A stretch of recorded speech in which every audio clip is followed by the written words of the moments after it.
before you begin, if you would like to, you may introduce your wife and children. Yes. My wife, Cheryl Hines, is here.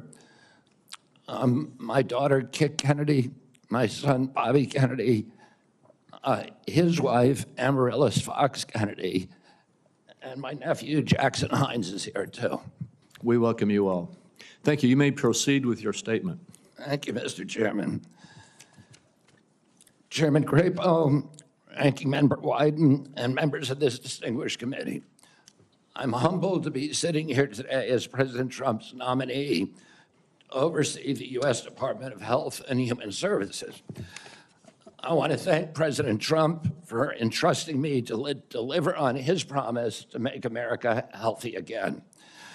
I also want to thank Cheryl and Kik and Bobby and all of my other children who are here today, and all the many members of my large extended family for the love that they have so generously shared. Ours has always been a family that has been involved in public service, and I look forward to continuing that tradition. My journey into the issue of health began with my career as an environmental attorney, working with hunters and fishermen and mothers in the small town in the Hudson Valley and along the Hudson River. I learned very early on that human health and environmental injuries are intertwined. The same chemicals that kill fish make people sick also. Today, Americans' overall health is in grievous condition. Over 70% of adults and a third of children are overweight or obese. Diabetes is 10 times more prevalent than it was during the 1960s. Cancer among young people is rising by 1 or 2% a year. Autoimmune diseases, neurodevelopmental disorders, Alzheimer's, asthma, ADHD, depression, addiction, and a host of other physical and mental health conditions are all on the rise, some of them exponentially. The United States has worse health than any other developed nation, yet we spend more on health care, at least double, and in some cases triple, as other countries.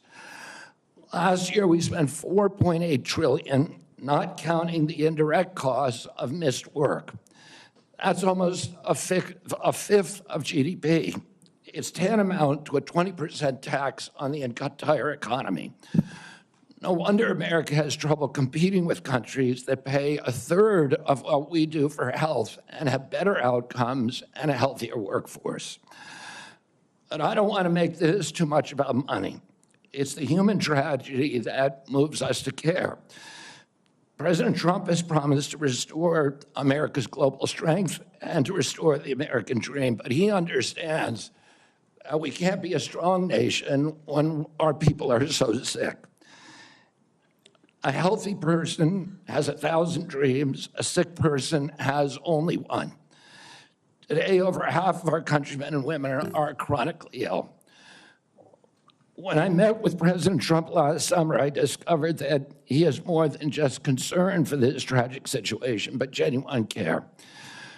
President Trump is committed to restoring the American dream, and 77 million Americans delivered a mandate to him to do just that, due in part to the embrace and elevation of the Make America Healthy Again movement. This movement, led largely by MAHA moms from every state, you can see many of them behind us today, and in the hallways and in the lobbies, is one of the most transcendent and powerful movements I've ever seen. I promise President Trump that if confirmed, I will do everything in my power to put the health of Americans back on track. And I've been greatly heartened to discover a deep level of care among members of this committee, too, both Democrats and Republicans. I came away from our conversations confident that we can put aside our divisions for the sake of a healthier America. For a long time, the nation has been locked in a divisive healthcare debate about who pays. Well, when healthcare costs reach 20%, there are no good options, only bad ones.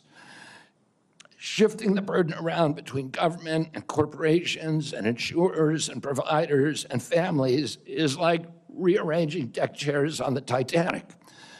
Our country will sink beneath a sea of desperation and debt if we don't change the course and ask why are healthcare costs so high in the first place.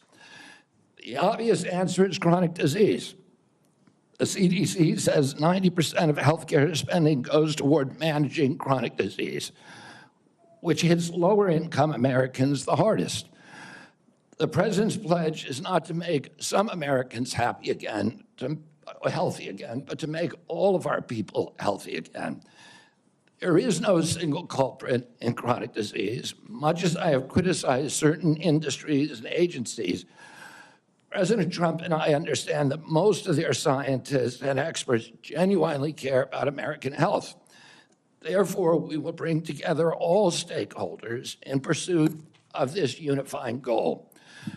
Before I conclude, I want to make sure the committee is clear about a few things. News reports have claimed that I'm anti-vaccine or anti-industry. I am neither. I am pro-safety.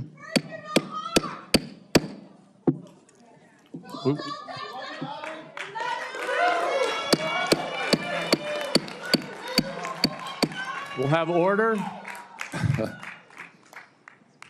Please proceed, Mr. Kennedy. I am pro-safety. I worked for years to raise awareness about the mercury and toxic chemicals in fish, and nobody called me anti-fish. And I believe that that vaccines play a critical role in healthcare. All of my kids are vaccinated. I've written many books on vaccines. My first book in 2014, the first line of it is, I am not anti-vaccine, and the last line is, I am not anti-vaccine. Nor am I the enemy of food producers. American farms are the bedrock of our culture, of our politics, of our national security. I was a 4-H kid, and I spent my summer working on ranches.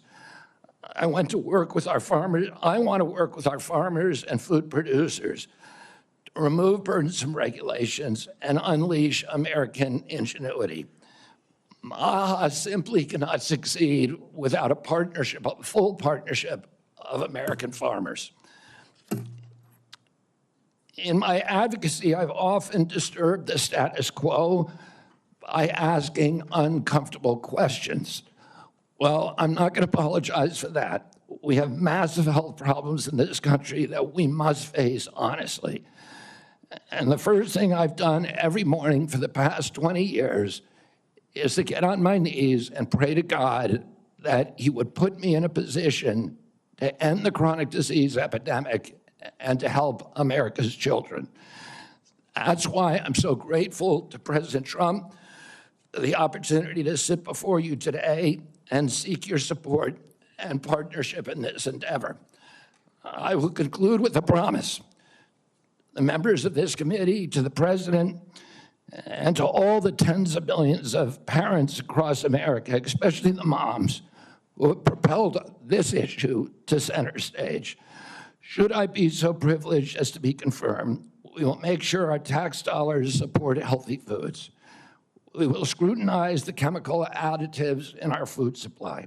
We will remove financial conflicts of interest from our agencies. We will create an honest, unbiased, gold standard science at HHS, accountable to the president, to Congress, and to the American people. We will reverse the chronic disease epidemic and put the nation back on the road to good health. Thank you.